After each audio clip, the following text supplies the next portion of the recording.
മുന്നൊരുക്കം പാളിയോ എന്നാണ് ചോദ്യം. 3 ദിവസം കൊണ്ട് 232% മഴ പെയ്ത ഒരു പ്രളയകാലത്തെയാണ് നമ്മളിപ്പോൾ തൽക്കാലം താണ്ടിയിരിക്കുന്നത്.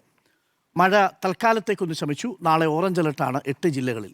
നാളെയും മറ്റന്നാളും കനത്ത മഴ കാലാവസ്ഥാ നിരീക്ഷണ കേന്ദ്രം നേരത്തെ പ്രവചിക്കുകയും ചെയ്തിരുന്നു. ഏതു നിമിഷവും ഒരു മിന്നൽ പ്രളയത്തിന് സജ്ജമായിരിക്കേണ്ട കാലാവസ്ഥയിലേക്ക് 2018 ശേഷം കേരളം വന്നിരുന്നു എന്നതാണ് യാഥാർത്ഥ്യം. അങ്ങനെ ഏതു നിമിഷവും ഒരു മിന്നൽ പ്രളയം ഉണ്ടാകാൻ സാധ്യതയുള്ള, ഒരുപക്ഷെ മേഘവിസ്ഫോടനങ്ങൾ നടക്കണമെങ്കിൽ അത് അത്രയും ഈ കൂമ്പാരമേഘങ്ങൾ അവിടെ തടിച്ചുകൂടണം നിമിഷ നേരങ്ങൾക്കുള്ളിൽ. ആ ഒരു സാധ്യതയിലേക്ക് കേരളം എത്തിപ്പെട്ടിട്ട് ഇപ്പോൾ 8 വർഷമാവുന്നു. പക്ഷേ നമ്മൾ ഈ പാഠം എന്തെങ്കിലും പഠിച്ചിരുന്നോ എന്നതാണ് പ്രധാനപ്പെട്ട ചോദ്യം. ഒന്നും പഠിച്ചിട്ടില്ല എന്നുള്ളതാണ് വാസ്തവം. പക്ഷേ പിണറായി സർക്കാരിൻ്റെ കാലത്ത് ചില തയ്യാറെടുപ്പുകളൊക്കെ ഉണ്ടായി. പക്ഷേ പുതിയ സർക്കാർ വരുന്ന സമയത്ത് എന്ത് സംഭവിച്ചു എന്നതുകൂടി നമുക്ക് പരിശോധിക്കണം. 3 കാര്യങ്ങൾ പറയാം. 1, ഏകോപനത്തിൽ എന്ത് സംഭവിച്ചു. 2, ഈ ദുരിതബാധിതരെ താമസിപ്പിക്കുന്ന ക്യാമ്പിൽ സംഭവിച്ചതെന്ത്. 3-മത്തേത്, ഇതിൻ്റെ ഭാഗമായി ശാസ്ത്രീയ വിദഗ്ധരുമായി കൂടിയാലോചിച്ച് നടത്തേണ്ട ഈ പെയ്യുന്ന വെള്ളം എങ്ങനെ എത്രയും പെട്ടെന്ന് കടലിലേക്ക് എത്തിക്കാം എന്നുള്ളതുമായി ബന്ധപ്പെട്ട് അതെങ്ങനെ സംഭരിക്കാം എന്നുള്ളതിനെക്കുറിച്ച് എന്തെങ്കിലും ശാസ്ത്രീയമായ മുന്നൊരുക്കങ്ങൾ നടന്നിരുന്നു എന്നതാണ്. ഞാൻ അവസാനത്തിൽ നിന്ന് ആരംഭിക്കാം. നോക്കൂ, പ്രത്യേകിച്ച് മധ്യ കേരളത്തിൽ അപ്പർ കുട്ടനാട് മേഖലയിലേക്ക് പെയ്യുന്ന ജലം ഒഴുകിപ്പോകാനുള്ള അല്ലെങ്കിൽ അത് സംഭരിക്കാനുള്ള 2 സാധ്യതകളെ നമ്മുടെ മുന്നിലുള്ളൂ. 1, വേമ്പനാട്ട് കായലും ആ വേമ്പനാട്ട് കായലിൻ്റെ പരിസരത്ത് കിടക്കുന്ന പാടശേഖരങ്ങളിലുമായിട്ട് വെള്ളം സംഭരിക്കുക. 2-മത്തേത്, അത് ഒഴുകിപ്പോകാൻ ആവശ്യമായി തോട്ടപ്പള്ളി സ്പിൽവേയിലെ ഷട്ടറുകൾ തുറന്ന് കടലിലേക്ക് പോകാൻ അനുവദിക്കുക. ഈ 2 സാധ്യതകളാണ് നമ്മുടെ മുന്നിൽ പ്രധാനമായിട്ടുമുള്ളത്. സ്വാമിനാഥൻ കമ്മീഷൻ അടക്കം എത്രയോ നിർദ്ദേശങ്ങൾ ഈ സർക്കാരിന് മുന്നിൽ വെച്ചു. ഇന്ന് വേമ്പനാട്ട് കായലിൻ്റെ ആഴം എത്രയാണെന്നറിയാമോ? കഴിഞ്ഞ 100 വർഷം കൊണ്ട് വേമ്പനാട്ട് കായൽ ചുരുങ്ങി അതിൻ്റെ 85% വെള്ളം ഉൾക്കൊള്ളാനുള്ള ശേഷിയും നഷ്ടപ്പെട്ടു. പഴയ വെമ്പനാട്ട് കായലല്ല ഇപ്പോഴത്തെ വെമ്പനാട്ട് കായൽ. ഇപ്പോൾ ആകെ ഉൾക്കൊള്ളാൻ കഴിയുന്നത് കേവലം 10% അല്ലെങ്കിൽ 15% മാത്രം വെള്ളമാണ്. ബാക്കി വെള്ളം എങ്ങോട്ട് പോകുന്നു? ബാക്കി കുറച്ച് വെള്ളം പുഴയിലോട്ട് പോകുന്നു. പുഴയിൽ നിന്നത് കരകവിഞ്ഞൊഴുകി പാടശേഖരങ്ങളിലേക്കും ആളുകളുടെ വീടുകളിലേക്കും കയറുന്നു എന്നതാണ്. ഇനി ഈ വീടുകളിൽ കയറിയ ഈ വെള്ളം പെട്ടെന്ന് എന്തുകൊണ്ടാണ് ഒഴുകിപ്പോകാത്തത് എന്തുകൊണ്ടാണ്? അവിടെയാണ് തോട്ടപ്പള്ളി സ്പിൽവേയിൽ നമ്മളുടെ പ്രതിനിധി ഇന്ന് പോയി നടത്തിയ അന്വേഷണത്തിൽ തന്നെ ബോധ്യപ്പെട്ടത്. അവിടെയുള്ള 34ഓളം ഷട്ടറുകൾ പരിശോധിക്കുമ്പോൾ ആ ഷട്ടറുകളിലെല്ലാം കഴിഞ്ഞ 3-4 മാസമായിട്ട് വന്ന് അടിഞ്ഞുകൂടി കിടക്കുന്ന മാലിന്യങ്ങളാണ്. TV ഉണ്ട്, ഫ്രിഡ്ജുണ്ട്, പ്ലാസ്റ്റിക് മാലിന്യങ്ങളുണ്ട്, അവിടെയുള്ള പോളയടക്കമുള്ള മാലിന്യങ്ങൾ വന്ന് അടിഞ്ഞു കിടക്കുകയാണ്. ഷട്ടറുകൾ തുറക്കാൻ പറ്റാത്ത അവസ്ഥ. അപ്പോൾ വെള്ളത്തിന് ഫ്രീ ഫ്ലോ ചെയ്യാൻ കഴിയുന്നില്ല. 1200 ക്യൂബിക് മീറ്റർ വെള്ളം പോകേണ്ടിടത്ത് 630 ക്യൂബിക് മീറ്റർ മാത്രം എന്ന് പറഞ്ഞാൽ 1/3 വെള്ളം മാത്രം ഒഴുകുന്ന ഒരവസ്ഥയിലേക്ക് തോട്ടപ്പള്ളിയിലെ റെഗുലേറ്ററി കം ബ്രിഡ്ജിലെ സ്പിൽവേ ഷട്ടറുകൾ മാറിക്കഴിഞ്ഞു. അപ്പോൾ ഇത് ആരാണ് യഥാർത്ഥത്തിൽ നിയന്ത്രിക്കേണ്ടത്? നമുക്കൊരു ഇറിഗേഷൻ വകുപ്പുണ്ട്. ആ ഇറിഗേഷൻ വകുപ്പിന് ഒരു മന്ത്രിയുണ്ട്. ആ ഇറിഗേഷൻ വകുപ്പിൻ്റെ ശ്രദ്ധയിലേക്ക് ഇത് പെടുത്തേണ്ട 2 MLA-മാർ, ഒന്ന് കുട്ടനാട് MLA-യും മറ്റൊന്ന് ആലപ്പുഴ MLA-യും, അമ്പലപ്പുഴ MLA-യും. ഈ 2 MLA-മാരുടെയും ജോലി എന്താണെന്നുള്ളതാണ്. അമ്പലപ്പുഴ MLA ആലപ്പുഴ MLA-യുടെ കുട്ടനാട് MLA അമ്പലപ്പുഴ MLA-യുടെ പരിധിയിലേക്ക് കാലെടുത്ത് വെച്ചാൽ അമ്പലപ്പുഴ MLA താനെന്തിനാണോ എൻ്റെ മണ്ഡലത്തിൽ വന്നതെന്ന് ചോദിക്കും. കുട്ടനാട് മണ്ഡലത്തിലെ MLA-യുടെ അടുത്തേക്ക് പോകുമ്പോൾ കുട്ടനാട് MLA അങ്ങനെ ചോദിച്ചതായിട്ട് ഞാൻ കണ്ടിട്ടില്ല. എങ്കിൽ പോലും ഇതാണ് സംഭവിച്ചിരിക്കുന്നത്. ചുരുക്കത്തിൽ എന്ത് സംഭവിച്ചു? തോട്ടപ്പള്ളിയിലേക്ക് അമ്പലപ്പുഴയിൽ നിന്നുള്ള MLA-യും വന്നില്ല, ഈ പറയുന്ന കുട്ടനാട് നിന്നുള്ള MLA-യും വന്നില്ല. വെള്ളമാകെ ഒഴുകിപ്പോകാൻ പറ്റാതെ മലിനജലവും മാലിന്യവും അവിടെ കെട്ടിക്കിടക്കുന്ന അവസ്ഥയുണ്ടായി. പിന്നീട് പൊഴി മുറിക്കുന്ന കാര്യത്തിലും ഇത് തന്നെയാണ് അവിടെ സംഭവിച്ചത്. അപ്പോൾ ഏകോപനം പാളി എന്നുള്ളതാണ്. MLA-മാർ തമ്മിലൊരു ധാരണ വേണ്ടേ? ഭരണപക്ഷത്തുള്ള 2 MLA-മാരാണ്. എൻ്റെ മണ്ഡലത്തിലേക്ക് താങ്കൾ എന്തിനാണ് വരുന്നത് എന്നാണ് ഒരു MLA ചോദിക്കുന്നത്. അന്ന് വന്നത് എന്തിനാണ് ഇപ്പോൾ മനസ്സിലായി? ഇപ്പൊ മനസ്സിലായില്ലേ? ഇപ്പോൾ ആ MLA വന്നെന്ന് പറയാണ്. ഞാൻ എത്രയോ നാളുകളായി പറയുന്നു. 2-മത്, ഏകോപനം പാളി എന്നുള്ളതിൻ്റെ ഏറ്റവും പ്രധാനപ്പെട്ട തെളിവാണ് ഭരണകക്ഷിയിലുള്ള ഒരു MLA വിളിച്ചു പറയുകയാണ്, നോക്കൂ, ഞാൻ മുഖ്യമന്ത്രിയെ വിളിക്കുമ്പോൾ, ഞാൻ മന്ത്രിമാരെ, ആലപ്പുഴയുടെ ചുമതലയുള്ള മന്ത്രിയെ വിളിക്കുമ്പോൾ എനിക്ക് കിട്ടുന്നില്ല ഫോണിൽ എന്ന് പറയുകയാണ്. ചെറിയ കാര്യമാണോ? ഫോണിൽ വിളിക്കുകയാണ്. ദുരന്തബാധിത പ്രദേശത്തെ ഒരു MLA അപ്പർ കുട്ടനാട് ഭാഗത്ത് വെള്ളം കയറി കിടക്കുമ്പോൾ ആ MLA മുഖ്യമന്ത്രിയെ ഫോണിൽ വിളിക്കുമ്പോൾ മുഖ്യമന്ത്രിയെ കിട്ടുന്നില്ല, റവന്യൂ മന്ത്രിയെ വിളിക്കുമ്പോൾ കിട്ടുന്നില്ല, അവിടുത്തെ ആലപ്പുഴയുടെ ചുമതലയുള്ള മന്ത്രിയെ വിളിക്കുമ്പോൾ കിട്ടുന്നില്ല. എന്നിട്ട് ആ മനുഷ്യൻ പറഞ്ഞതിന് ശേഷം മുഖ്യമന്ത്രി ഇത് ശരിവെച്ചു. ശരിയാണ്, ക്യാബിനറ്റിലായിരുന്നപ്പോഴാണ് ഞാനിത് കണ്ടത്. നേരത്തെ ഇവിടെ ചോദിച്ചതുപോലെ ദുരന്തബാധിത പ്രദേശത്തെ ഒരു MLA തൻ്റെ ഫോണിലേക്ക് വിളിച്ചു എന്നറിയുന്ന മുഖ്യമന്ത്രി തിരിച്ച് ആ നമ്പറിൽ വിളിക്കുകയല്ലേ ചെയ്യുക? മുഖ്യമന്ത്രി തിരിച്ച് റജി ചെറിയാനെ വിളിച്ചിരുന്നു എന്ന് ഈ നിമിഷം വരെയും റജി ചെറിയാൻ MLA പറഞ്ഞിട്ടില്ല. ഇതാണ് വ്യക്തിപരമായിട്ടുള്ള ഈഗോയും നിങ്ങൾ തമ്മിൽ പേഴ്സണലായിട്ടുള്ള പ്രശ്നവും ഒക്കെ ഉണ്ടെങ്കിൽ അത് ദുരന്തമുഖത്ത് കാണിക്കരുത് എന്നാണ് നമുക്ക് മുഖ്യമന്ത്രിയോട് പറയാനുള്ളത്. ഇനി ഇതേ മുഖ്യമന്ത്രി പിണറായി വിജയനെ കുറിച്ച് പറഞ്ഞ ഒരു കാര്യം പറയാം. ദുരന്ത സമയത്തൊക്കെ എങ്ങനെയാണ് അന്നത്തെ മുഖ്യമന്ത്രി ഫോൺ എടുത്തിരുന്നത്? മഹാപ്രളയത്തിൻ്റെയും കോവിഡ് മഹാമാരിയുടെയും കാലത്ത് ചില കാര്യങ്ങൾ ശ്രദ്ധയിൽപ്പെടുത്തുന്നതിന് ഞാൻ മുഖ്യമന്ത്രി പിണറായി വിജയനെ ഫോണിൽ വിളിച്ചിട്ടുണ്ട്. പ്രതിപക്ഷത്തു നിന്നുള്ള MLA ആയ പ്രതിപക്ഷ നേതാവ് പലവട്ടം ഒന്നുകിൽ അദ്ദേഹം തന്നെ ഫോൺ എടുക്കും, അല്ലെങ്കിൽ 10 മിനിറ്റിനകം തിരിച്ചു വിളിക്കും, എന്നിട്ട് പറയുന്ന കാര്യം ശ്രദ്ധിക്കും.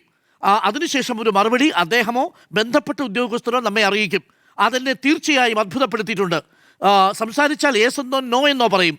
നോ എന്നാണ് പറയുന്നതെങ്കിൽ അതിൻ്റെ കാരണവും വ്യക്തമായി പറയും. യേസ് ആണെങ്കിൽ അത് ഗൗരവമുള്ള കാര്യമാണ്, അത് ശരിയാണ് എന്ന് പറയും, നടപടിയും സ്വീകരിക്കും. ഇത് പറയുന്നത് മുൻ പ്രതിപക്ഷ നേതാവായിരുന്ന ഇപ്പോഴത്തെ മുഖ്യമന്ത്രി VD സതീശൻ, അന്ന് മുഖ്യമന്ത്രിയായിരുന്ന ഇന്ന് പ്രതിപക്ഷ നേതാവായിരിക്കുന്ന പിണറായി വിജയനെ കുറിച്ചാണ്. അങ്ങനെ പഠിച്ച VD സതീശൻ എന്തുകൊണ്ടാണ് ദുരന്തബാധിത മേഖലയിൽ നിന്നുള്ള ഒരു MLA വിളിച്ചിട്ട് ഫോൺ എടുക്കാഞ്ഞത്? ക്യാബിനറ്റിലാണെങ്കിൽ 10 മിനിറ്റിന് ശേഷം തിരിച്ചു വിളിക്കാമല്ലോ. തിരിച്ചു വിളിച്ചിട്ട് എന്താ RG അവിടുത്തെ പ്രശ്നം, എന്താ MLA അവിടുത്തെ പ്രശ്നം, നമുക്കത് പരിഹരിക്കാമെന്ന് പറയാമല്ലോ. അങ്ങനെയല്ലേ ഏകോപനം നടത്തുക? മൂന്നാമത്തെ ഏകോപനം പാളിയതിന് തെളിവാണ്. മുഖ്യമന്ത്രി തന്നെ സ്ഥലത്തില്ല. മുഖ്യമന്ത്രി പല കാര്യങ്ങളാണ് പറയുന്നത്. സ്വകാര്യ സംരംഭങ്ങൾ ഉദ്ഘാടനം ചെയ്യാൻ പോകുന്നു, ജുവലറി ഉദ്ഘാടനം ചെയ്യാൻ പോകുന്നു. ഏകോപിപ്പിക്കേണ്ട സമയത്ത് മുഖ്യമന്ത്രി സ്വകാര്യ സംരംഭകർക്കും വിരുന്ന് സൽക്കാരത്തിനും പോകുമ്പോൾ ഏകോപനം തന്നെ പാളുന്നു. നാലാമത്തേതാണ് PR സുനിൽ പറഞ്ഞ ഏറ്റവും പ്രധാനപ്പെട്ട കാര്യം. ഏകോപന ചുമതലയുള്ള റവന്യൂ വകുപ്പിൻ്റെ സെക്രട്ടറി എവിടെ? അദ്ദേഹത്തിന് പൂർണ്ണ ചുമതലയുള്ള സെക്രട്ടറി എന്തുകൊണ്ട് നിയമിക്കാതെ പോയി? ദുരന്ത നിവാരണ അതോറിറ്റിയുടെ സെക്രട്ടറി പൂർണ്ണ ചുമതല നൽകിയിട്ടുണ്ടോ? ഈ കാര്യങ്ങൾ വരുന്നതും ഇവിടെയാണ്. അപ്പോൾ ഏകോപന ചുമതലയില്ല. അഞ്ചാമത്തെ പ്രധാനപ്പെട്ട കാര്യം ഇതാ നോക്കൂ. പ്രതിപക്ഷത്തുള്ള MLA മാരെ പരാതി പറയാം, ഞങ്ങളെ വിളിച്ചില്ല. സജി ചെറിയാനും പറഞ്ഞു, എനിക്കൊന്ന് ജനീഷ് കുമാറും പറഞ്ഞു അല്ലേ. അപ്പോൾ പ്രതിപക്ഷത്തുള്ള MLA മാരെ വിളിച്ചില്ല. അപ്പോൾ മുഖ്യമന്ത്രി പറയാം MLA മാരെ ഒന്നും ഞങ്ങൾ വിളിച്ചില്ല. അവലോകന യോഗത്തിന് MLA മാരെ വിളിക്കണം സാർ, അതാണ് രീതി. ജനപ്രതിനിധികളാണ് ഈ കാര്യങ്ങളിൽ എത്രയും പെട്ടെന്ന് ക്യാമ്പാണെങ്കിൽ ക്യാമ്പ്, രക്ഷാപ്രവർത്തനം നടത്തുന്ന കാര്യങ്ങളേക്ക് ഏകോപിപ്പിക്കുന്ന ജനങ്ങളുമായിട്ടുള്ള നേരിട്ടുള്ള കണക്റ്റിംഗ് പോയിന്റ്. അതിന് പുതിയ പ്രോട്ടോക്കോളും പുതിയ SOPയും ഒക്കെ കൊണ്ടുവന്നത് നമ്മളാരും അറിഞ്ഞില്ല. എന്തായാലും ഭരണപക്ഷത്തു നിന്നുള്ള ചില MLA മാർ മാത്രമാണ് അവലോകന യോഗത്തിൽ പങ്കെടുത്തത്. റവന്യൂ വകുപ്പ് മന്ത്രി പോലും പങ്കെടുത്തില്ല എന്നാണ് ഞാൻ മനസ്സിലാക്കുന്നത്, സബ്ജക്ട് ടു കറക്ഷൻ. അപ്പോൾ ചുരുക്കത്തിൽ ഇങ്ങനെയാണ് ഏകോപനം നടക്കുന്നത്. ഇങ്ങനെയൊന്നുമല്ല ഏകോപനം കഴിഞ്ഞ കാലങ്ങളിൽ നടന്നിരുന്നതെന്ന് നമ്മുടെ മുന്നിലുള്ള വളരെ വ്യക്തമായ സൂചനയുണ്ട്. കൃത്യമായ SOP ഉണ്ട്.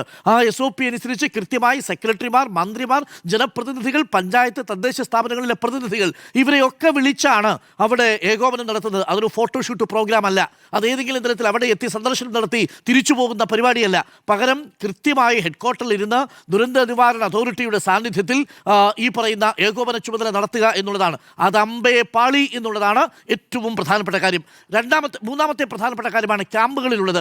ക്യാമ്പുകളിൽ എന്താ സംഭവിച്ചത്? ഉദാഹരണം നേരത്തെ പറഞ്ഞു. ചങ്ങനാശ്ശേരിയിലെ ടൗൺ UP സ്കൂളിൽ ഇന്ന് സംഭവിച്ചത് ഉച്ചയ്ക്ക് 1:30 മണി മുതൽ ഏകദേശം 2-2:45 മണി വരെ നമ്മൾ അവിടെ കണ്ടത് ഒരിക്കലും ഒരു ക്യാമ്പിൽ നടക്കാൻ പാടില്ലാത്തതാണ്. ഒരിക്കലും ഒരു MLA പറയാൻ പാടില്ലാത്തതാണ്, MLA ചെയ്യാൻ പാടില്ലാത്തതാണ്. ചങ്ങനാശ്ശേരിയിലെ MLA ആയ വിനു ജോബ് കുഴിമണ്ണിൽ ആദ്യം നമ്മളോട് ഫോണിൽ സംസാരിക്കുമ്പോൾ പറയുന്നത്, ഞാൻ ഇപ്പോഴാണ് ഇത് അറിയുന്നത്, ഞാൻ അങ്ങോട്ട് വരാം എന്ന് പറയുന്നു. ശരി, അങ്ങ് ഒരുപാട് ക്യാമ്പുകൾ അങ്ങയുടെ ചുമതലയിലുണ്ടാവും.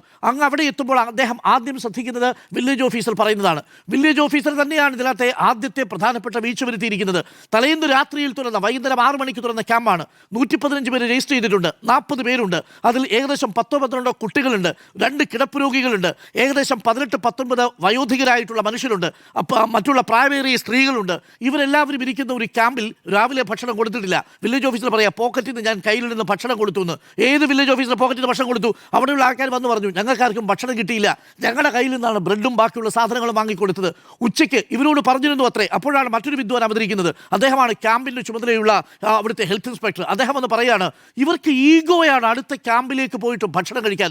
പ്രിയപ്പെട്ട പ്രേക്ഷകർ, അടുത്ത ക്യാമ്പ് എന്ന് പറഞ്ഞാൽ ഒരുപാട് ദൂരെയല്ല, പക്ഷേ ആ കോമ്പൗണ്ടിൽ മറ്റൊരു സ്ഥലത്ത് ഇവർക്ക് പോയി ഭക്ഷണം കഴിക്കുന്നതിന് ഈഗോ എന്നുള്ളതല്ല പ്രശ്നം. 3 കുട്ടികളെയും കയ്യിൽ വെച്ച് ഈ മഴ സമയത്ത് ഈ റോഡ് മുറിച്ച് കടന്ന് അവിടെ പോയി ഭക്ഷണം കഴിക്കാൻ അവർക്ക് കഴിയില്ല. അതവർ പറഞ്ഞു. പറഞ്ഞപ്പോൾ എന്ത് സംഭവിച്ചു? കുറച്ച് റവ അവിടെ കൊണ്ടുവച്ചു, കുറച്ച് തക്കാളി അവിടെ കൊണ്ടുവച്ചു, കുറച്ച് പച്ചമുളകും കൊണ്ടുവച്ചു, തൊട്ടു പിന്നാലെ ഗ്യാസ് സിലിണ്ടറും കൊണ്ടുവച്ചു. അപ്പോഴാണ് പറയുന്നത്, ഇതാര് പാചകം ചെയ്യും? ഈ വയോധിക പാചകം ചെയ്യുമോ? ഇവിടെ ഈ കുഞ്ഞുങ്ങളെ നോക്കിയിരിക്കുന്ന അമ്മ പാചകം ചെയ്യും. ഉടനെ ഉദ്യോഗസ്ഥൻ്റെ അടുത്ത പാചകം. വീട്ടിലാണെങ്കിൽ നിങ്ങൾ എങ്ങനെയാണ് പാചകം ചെയ്യുക? ദുരിതാശ്വാസ ക്യാമ്പിൽ എല്ലാം നഷ്ടപ്പെട്ട് വന്നിരിക്കുന്ന ആൾക്കാരോട് ഇങ്ങനെയാണോ ഉദ്യോഗസ്ഥൻ്റെ ഭാഷ? ഇങ്ങനെ എന്നായി ദുരിതാശ്വാസ ക്യാമ്പുകളിൽ ഈ പറയുന്ന ദുരിതാശ്വാസ പ്രവർത്തനം നടത്തുന്ന ഉദ്യോഗസ്ഥരുടെ ഭാഷ ഇത്ര പരുക്കമായത് എന്തുകൊണ്ടാണ്? അത് മുകൾ തട്ടിലുള്ള അതേ ഭാഷയുടെ ആവർത്തനമെന്നേ പറയണ്ടു. നമ്മൾ പ്രതീക്ഷിച്ചത് ജനപ്രതിനിധിയായ MLA എങ്കിലും വന്ന് മാന്യമായി സംസാരിക്കുമെന്നാണ്. ജനപ്രതിനിധി വന്നിട്ട് അവിടെയുള്ള ചില പ്രാദേശിക നേതാക്കളെ ഗ്യാസ് ഊറ്റി എടുത്തോണ്ട് പോയി. അതാണ് തമാശ. നമ്മുടെ ക്യാമറയിൽ കാണുന്നത് പച്ച റവയും ഈ സവാളയും ഈ പച്ചമുളകും മാത്രമാണ്. ഒന്ന് ആലോചിച്ച് നോക്കൂ. വാർത്ത റിപ്പോർട്ട് ചെയ്ത് 45 മിനിറ്റ് കഴിഞ്ഞപ്പം 3 പേര് ഒരു ഉരുളിക്കകത്ത് നിറയെ ചോറുമായിട്ട് വരികയാണ്. അതുവരെ വരാത്ത ചോറ് 3 പേര് പൊക്കിപ്പിടിച്ച് ഈ പറയുന്ന ക്യാമ്പിലേക്ക് കൊണ്ടുവന്നു. ഇത് 2 മണിക്കൂർ മുമ്പ് ചെയ്തിരുന്നെങ്കിൽ പ്രശ്നം അവസാനിക്കില്ലേ? അത് കണ്ടിട്ടാണ് MLA വരുന്നത്. അത് കഴിഞ്ഞിട്ട് കറി വരാൻ വേണ്ടിയിട്ട് അടുത്ത 10 മിനിറ്റ് വെയിറ്റ് ചെയ്യുന്നു. അടുത്തയാൾ സാവധാനം ലാസ്യ താളത്തിൽ ഈ പറയുന്ന കറിയുമായിട്ട് എത്തുന്നു. തൊട്ടു പിന്നാലെ അടുത്തയാൾ മറ്റൊരു ലാസ്യഭാവത്തിൽ എത്തുന്നു. സമയം 2:45.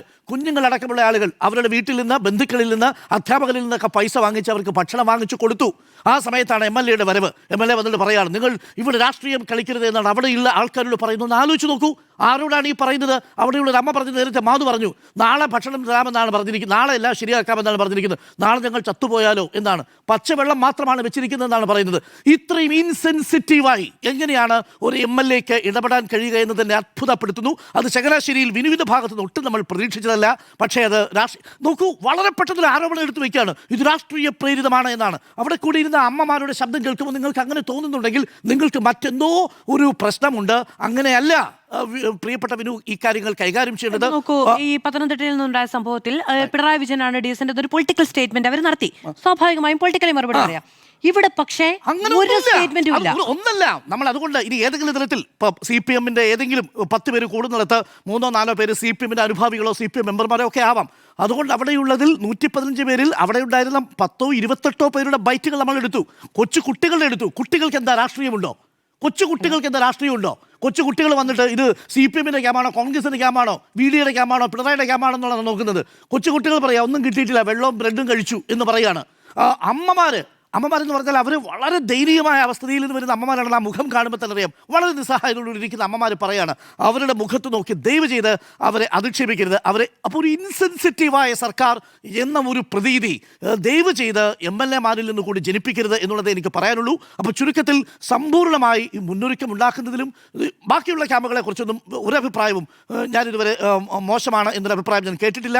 നമ്മുടെ റഹീസ് ആണെങ്കിലും ശരി, നമ്മുടെ പ്രതിനിധികളാണെങ്കിലും ശരി, പോകുന്ന ക്യാമ്പുകളിലേക്ക് തൽക്കാലം അവിടത്തേക്കുള്ള സംവിധാനങ്ങളെല്ലാം ഉണ്ട് എന്നുള്ളതാണ്. പക്ഷേ വീഴ്ച സംഭവിച്ചാൽ അത് വീഴ്ചയാണെന്നും അത് പരിഹരിക്കാനും കഴിയണം. അതിന് തിരിച്ച് ഇൻസെൻസിറ്റീവായ മറുപടി നൽകി അവരെ അധിക്ഷേപിക്കലല്ല വേണ്ടത് എന്നുള്ളതാണ് ഈ വിഷയത്തിൽ എൻ്റെ ടേക്ക്. അതുകൊണ്ട് മുന്നൊരുക്കം പാളിയൂ എന്ന ചോദ്യത്തിന് മുന്നൊരുക്കം നന്നായി തന്നെ പാളിയിട്ടുണ്ട് എന്നാണ് എൻ്റെ അഭിപ്രായം. ഇനി ഒരിക്കലും പാളാൻ പാടില്ല എന്നുള്ളത് കൂടിയാണ് എൻ്റെ പ്രതീക്ഷ.